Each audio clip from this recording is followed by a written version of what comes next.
अस्सलाम वालेकुम। मैं हूं मोहम्मद सलमान। एक दफ़ा फिर आप मेरे यूट्यूब चैनल पे मौजूद हैं।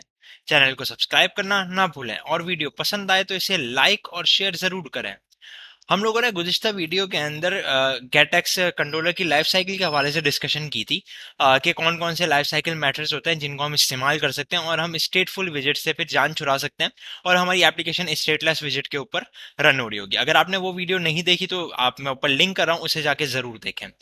आज उसी लाइफ साइकिल मेथड को इस्तेमाल करते हुए हम छोटे से जो है वो इम्प्लीमेंटेशन सीखेंगे कि किस तरह से उसका इस्तेमाल बेसिकली हो रहा होता है। ठीक है, तो हमने गुज़िश्ता वीडियोस के अंदर जो है वो काउंटर एप्लीकेशन पे गेटएक्स को इम्प्लीमेंट किया था। एक सिंपल सी एप्लीकेशन थी जिसमें जो है वो हम इंक्रीमेंट करवा रहे थे इंक्रीमेंट के फंक्शन के थ्रू।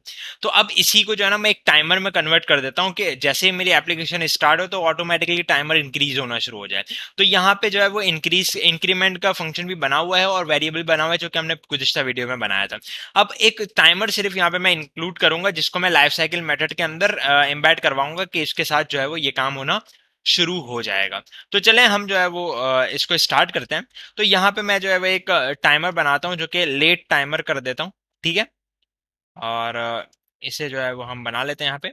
अच्छा जी, अब इस टाइमर के लिए हमें चूंकि ऊपर जो है वो एसिंक क्लास को जो है वो इंपोर्ट करवाना पड़ेगा, तो इसलिए उसको इंपोर्ट करवा देते हैं लाइब्रेरी को। देन जाएगा, अब इसको मैं डिफाइन करूंगा, ये टाइमर को स्टार्ट करवाऊंगा। ठीक है, तो हमारा टाइमर स्टार्ट होना चाहिए जैसे मेरी स्क्रीन जो है वो प्रॉपर रेंडर हो जाए। ठीक है, तो मैंने ये बात आपको बताई थी कि ऑन इनिट जो है वो आपकी मेमोरी टाइम पे जो है वो काम कर रहा होता है, जबकि आपका ऑन रेडी जो है वो जिस वक्त आपकी यूआई रेंडर होने के लिए तैयार होती है उस वक्त जो है वो कॉल होता है। तो हम अपने टाइमर को यहाँ पे इनिशियलाइज करवाएंगे और उस टाइमर को जो है वो एक एक सेकंड बाद हम इंक्रीज करेंगे। तो आप देख सकते हैं कि ऑटो मेरा कोड आ गया। ये इसके ऊपर भी मैंने एक वीडियो बनाई हुई है गिटहब को पायलट की कि किस तरह से आप इसको अपने आईडी के अंदर कॉन्फ़िगर कर सकते हैं। अगर आपने नहीं देखी, ऊपर वो भी मैं अटैच कर रहा हूँ, तो आप वो देख सकते हैं ताकि आपकी भी कोडिंग ऑटोमेट हो जाए। तो अब मैंने क्या किया, इस टाइमर को यहाँ पे जो है वो एक असाइन करवाया एक टाइम पीरियडिक, जो कि जो है वो ड्यूरेशन एक एक सेकंड के ड्यूरेशन से चल रहा होगा और वो इंक्रीमेंट परफॉर्म कर रहा होगा। तो अब इसको एप्लीकेशन को रीस्टार्ट करता हूँ और देखते हैं कि क्या चीज़ होती है।